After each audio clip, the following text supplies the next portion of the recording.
नमस्कार, मैं अंश माथुर, आप देख रहे हैं city news Bareilly. Corona virus के बीच केंद्र सरकार के द्वारा जारी गाइडलाइन के बाद यूपी सरकार ने स्कूलों को लेकर एक बड़ा ऐलान किया है। यूपी में स्कूलों को खुलने को लेकर बड़ी खबर सामने आई। पिछले 3 महीने कोरोना वायरस के कारण पूरे प्रदेश में स्कूल और कॉलेज बंद पड़े हुए हैं।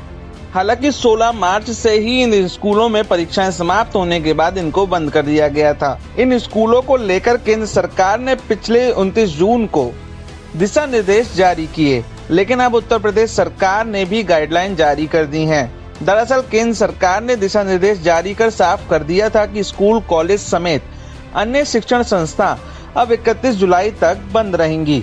केंद्र के इसी आदेश के बाद यूपी सरकार ने भी गाइडलाइन जारी कर प्रदेश के स्कूल, कॉलेज व अन्य शिक्षण संस्थान 31 जुलाई तक बंद रखने के आदेश जारी कर दिए हैं। इसका मतलब साफ है कि स्कूल अब अगस्त के बाद ही खोले जाएंगे। वो इसलिए क्योंकि मानव संसाधन विकास मंत्री रमेश पोखरियाल निशंक खुद इस बात के संकेत दे चुके हैं कि 15 अगस्त के बाद स्कूल, कॉलेज खोले जा सकते हैं। वहीं उत्तर प्रदेश के सेकेंडरी और higher education minister Dinesh Sharma ने बताया कि इस दौरान ऑनलाइन क्लास का आयोजन होता रहेगा। उन्होंने कहा है कि ऑनलाइन क्लास यूपी में 30 जून तक आयोजित की गई थी, अब उन्हें 6 जुलाई से फिर से शुरू किया जा सकेगा। देश भर में पेरेंट्स और स्टूडेंट्स की नजर इस बात पर टिकी है कि आखिर स्कूल, कॉलेज दोबारा कब खोलेंगे और किस तरीके से उनको नियमों का पालन करना होगा। वहीं बरेली में हमारे सहयोगी ने स्कूलों में जाकर जाना कि किस तरीके से यदि स्कूल खुलते हैं तो आगे की रणनीति बनाई गई है। ले चलते हैं हम अपने सहयोगी शिवानी समदर्शी के पास, जो आपको बता रही हैं कि स्कूल प्रबंधन ने किस तरीके से इंतजामात कर रखे हैं। आज हमारे सामने मौजूद है सेंट फ्रांसिस की प्रिंसिपल सिस्टर लिज़बेथ। बात करना चाहेंगे कि स्कूल जब खुलेंगे तो क्या छोटे बच्चों के लिए रणनीति बनाई जाएगी जिससे कि बच्चा सुरक्षित महसूस करे। सिस्टर, आपको पता है कि कोरोना इन दिन काफ़ी तेज़ी से चल रहा है। ज़रूर है। जब इंडिया इतना बड़ा कंट्री है, पॉपुलेशन 2nd नंबर पे है, तो ये भी तो फैलेगा ही पॉपुलेशन की वजह से। सिस्टर, ये इतिहास में पहली बार ऐसी वायरस आया है जो कि काफ़ी लोगों को तबाह करके रख दिया है। इस वायरस ने काफ़ी परेशानियों का सामना करना पड़ा। तो एक हकीकत की बात है, हम लोग कोई इसको नो नहीं कह सकते जब तक इसका वैक्सीन का पता चले।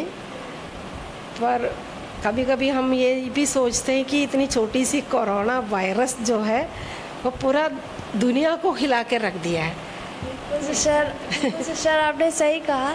एक छोटी सी बीमारी जो कि कोरोना वायरस है और पूरे देश को हिला के रख दिया है।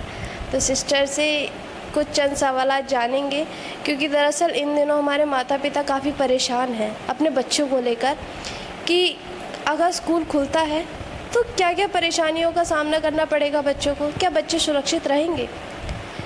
क्या स्कूल आने पर उन्हें प्रॉपर तरीके से गाइडेंस दिया जाएगा सोशल डिस्टेंसिंग का? क्योंकि दरअसल इन दिनों छोटे बच्चों को नहीं पता है कि सोशल डिस्टेंसिंग क्या होता है। तो इन्हीं सवालात को लेके आज हम सिस्टर से बात करेंगे और जानेंगे कोरोना के चलते, इस महामारी के चलते बच्चों को कैसे सेफ्टी यहाँ स्कूल में आके बरतनी चाहिए, कैसे बरतनी पड़ेगी, इसकी सारी गाइडलाइंस हम सिस्टर से लेंगे। सिस्टर, आप मुझे बताइए कि जो इस टाइम जब स्कूल खुलेगा, तब स्कूल खुलने पे छोटे बच्चों के लिए क्या रणनीति तैयार की जाएगी? ये जो कोरोना वायरस है वो छोटे बड़े सबके लिए मुझे लग रहा है एक ही जैसे ही उसकी सेटिंग करना पड़ेगा। हम लोग हमारे तरफ से जो भी करना है वो हम कर लेंगे, पर मुझे इतना पॉसिबिलिटी इतना जल्दी नहीं समझ में नहीं आ रही, क्योंकि बच्चे तो बच्चे हैं। तो सोशल डिस्टेंसिंग आप अपने घर में है तो पापा है, मम्मी है, या 2-4 लोग हैं, social distancing is easily possible.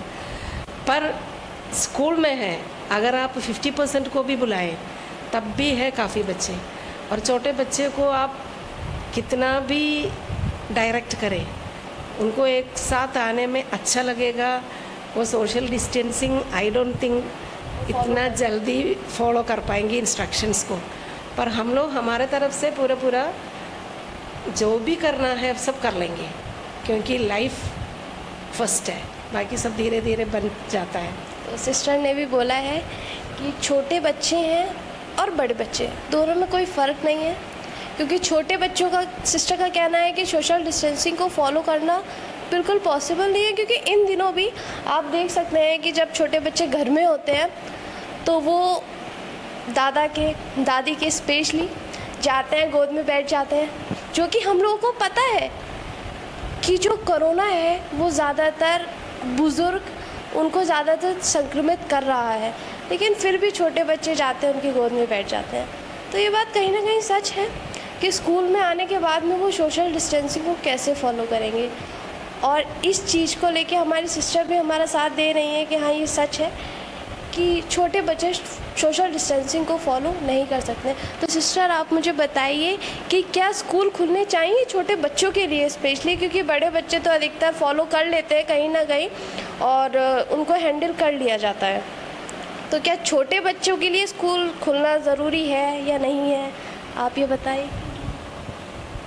तो इस मामले में स्कूल वालों से ज़्यादा पेरेंट्स बता पाएंगे, क्योंकि उनका अपना बच्चा है उनका, क्योंकि हम लोग चाहते हैं कि बच्चा स्कूल आ जाए, हम लोग कोई दिक्कत नहीं है। बच्चों का डायरेक्ट एजुकेशन बेस्ट है, जो ऑनलाइन एजुकेशन से भी जो मॉरल ड्यूटीज़ है, मॉरल क्लासेस है, वो जो क्लास टीचर्स जो बच्चों को जो देते हैं वो ऑनलाइन में कहीं नहीं हो सकता है, ना कभी हो सकता है। ये बात हम समझ सकते हैं। फेस टू फेस जो हम लोग देते हैं वो ऑनलाइन में नहीं मिलती है। बिल्कुल बिल्कुल सिस्टर आपने सही कहा। चलिए सिस्टर चलते चलते हम वार्तालाप करते हैं इस बारे में। तो सिस्टर ने बोला कि जो बच्चे गाइडेंस फॉलो, आप देख सकते हैं सबसे मेन और इम्पॉर्टेंट चीज़ कि हमारी सिस्टर भी कोरोना के जो हमारे शासन प्रशासन ने जो हमारे नियम बनाए हैं कि बाहर जाने से पहले मास्क लगाना है, तो हमारी सिस्टर ने भी बाहर जाने से पहले मास्क लगाया है। तो इसको देखकर ये तो समझ आता ही है कि हमारे बच्चे कहीं ना कहीं स्कूल आके सुरक्षित महसूस करेंगे, क्योंकि हमने नहीं कहा था सिस्टर से, सिस्टर ने बोला, सिस्टर उठ के चली और सिस्टर ने मास्क वेयर किया। तो थैंक यू सिस्टर, आपने एक बहुत बड़ा एक मैसेज दिया है लोगों को कि मास्क वेयर करना चाहिए, क्योंकि इससे उन्हीं की सुरक्षा है। तो सिस्टर मैं आपसे ये जानना चाहती हूँ कि जब बच्चे आएंगे बाहर से बच्चे आते हैं स्कूल के अंदर, तो क्या गेट पर जब वो स्कूल के अंदर कदम रखेंगे तो जैसे कहते हैं कि जो विद्यालय है वो एक मंदिर है, मंदिर में लोग चप्पल उतार के जाते हैं, और वैसे स्कूल जो है वो भी एक मंदिर है, लेकिन यहाँ हम चप्पल नहीं उतार सकते हैं। लेकिन हाँ यहाँ पे कुछ चीज़ें हैं जो उसका प्रिकॉशंस ले सकते हैं, जैसे कि हम आ रहे हैं गेट के अंदर, तो हमें क्या क्या चीज़ें स्कूल्स जो है वो अवेलेबल कराएगा बच्चों को, जिससे कि उनकी सेफ्टी बनी रहे। सेफ्टी स्कूल आने तक वेट नहीं करेंगे कोरोना, घर से भी इसका करके ही आना पड़ता है। पेरेंट्स का प्राइम ड्यूटी है बच्चों को ऐसे स्कूल भेजें कि वो सेफ रहें, कि ग्लव्स है, आजकल ग्लव्स भी अवेलेबल है, और मास्क है, और सैनिटाइज़र वो खुद ला सकते हैं, ताकि जो फार डिस्टेंस से जो बच्चे आते हैं कभी कभी यूज़ भी कर सकते हैं, या हैंड वॉश भी अपना थोड़ा बहुत रख सकते हैं। अगर बाई चांस किसी से टच किया या कुछ हुआ तुरंत हाथ धो सकते हैं। पर हम लोग स्कूल में भी गेट पे भी ये सैनिटाइज़र का और टॉयलेट्स सब में अपना उनका सैनिटाइज और हैंड वॉश का भी अरेंजमेंट करना है, तो करेंगे ही। पहले भी था, अब और लिटिल वास्ट उस पर करना पड़ेगा, क्योंकि बच्चे ज़्यादा हैं, इसीलिए वो तो करना ही है। तो सिस्टर ने हमें बताया कि जो हमारे स्कूल की रणनीति है खोलने की, स्कूल खोलने की जो रणनीति है वो काफ़ी अच्छी तरीके से फॉलो की जाएगी। बच्चे घर से बाहर निकलेंगे तो ये माँ बाप की रिस्पॉन्सिबिलिटी बनती है, जिम्मेदारी बनती है कि अपने बच्चे को वो सुरक्षित तरीके से पहले घर से भेजिए। अगर बच्चा बीमार है तो आप उसे स्कूल ना भेजिए। बच्चे को कोल्ड कफ है तो आप उसे स्कूल ना भेजिए। ये सब चीज़ें बहुत इम्पॉर्टेंट होती हैं, छोटी होती हैं, क्योंकि कहीं ना कहीं बच्चा जो है वो सफ़र करता है, लेकिन ये बहुत एक अहम बात होती है कि वो सफ़र करना शुरू कहाँ से करता है। ज़रूरी नहीं है कि स्कूल में ही आके वो सफ़र करे। सिस्टर लिस्बन ने हमें बताया कि बच्चा अगर घर से आ रहा है तो पूरी तरीके से सेफ्टी बरत कर रहा है, ताकि स्कूल के अंदर आने से ना ही बच्चे को कोई परेशानी का सामना करना पड़े और ना ही हमारे स्टाफ को, क्योंकि कहीं ना कहीं हमारा स्टाफ भी इन चीज़ों से परेशानियों का सामना करेगा, क्योंकि बच्चा कहाँ से आ रहा है, कहाँ से नहीं आ रहा है, ये सब चीज़ें बहुत ध्यान में रखने वाली होती हैं। तो सिस्टर ने हमें ये बताया कि जब बच्चा आएगा तो हम उसको गेट पर ही सैनिटाइज़ करवाएंगे, उसका टेम्परेचर भी नापेंगे कि क्या वो स्कूल के अंदर तक आ रहा है तो क्या वो संक्रमित तो नहीं है, क्योंकि कहीं ना कहीं कभी होता है ऐसा कि घर से आता है और स्कूल में ये चीज़ों का सामना करता है। सैन फ्रांसिस का सफ़र ख़त्म कर अब हम पहुँचे हैं सेक्रेड हार्ट स्कूल में। आइए जानते हैं सेक्रेड हार्ट स्कूल में बच्चों की सुरक्षा के लिए क्या रणनीति बनाई गई है। आइए मेरे साथ।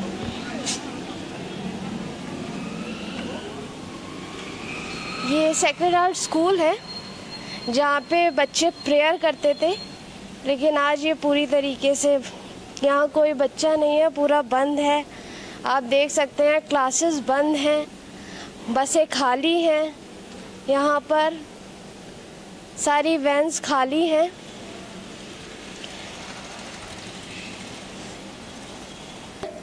और हम जानेंगे सेक्रेड हार्ट के डायरेक्टर साहब और साथ ही इंडिपेंडेंट स्कूल एसोसिएशन के सेक्रेटरी मिस्टर निर्भय सिंह जी से। इस टाइम हर पेरेंट्स के मन में एक संदेह चल रहा है कि उनका बच्चा अगर स्कूल जाता है तो क्या वो सुरक्षित महसूस करता है या करेगा जब वो बच्चा जाएगा स्कूल।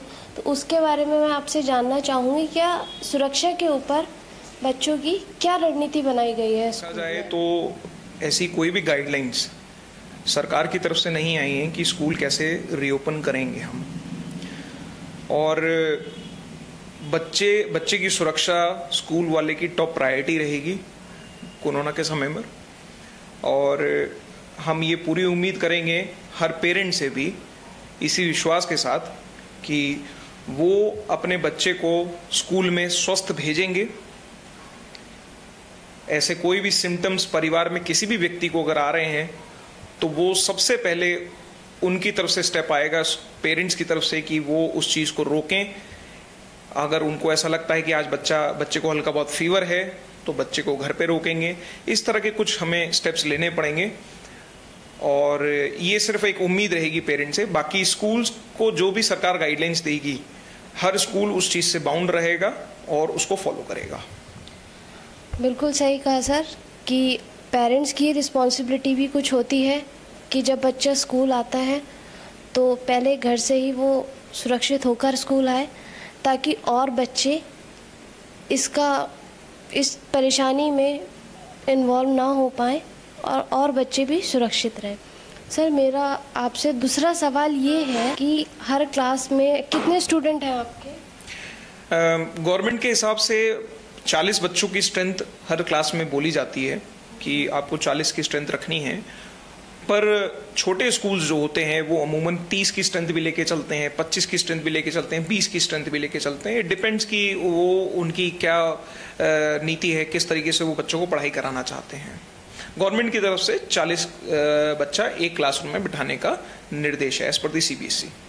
सर इतना पॉसिबल नहीं होगा कि सारे बच्चे साथ बैठें, तो सर उसके लिए क्या मतलब रिस्पॉन्सिबिलिटी क्या होगी स्कूल्स की कि उन बच्चों को इवन और ऑड नंबर के हिसाब से बुलाया जाएगा, या फिर कैसे उनकी तैयार करेगी सुरक्षा, स्कूल वाले कैसे तैयार करेंगे उस चीज़ को लेकर?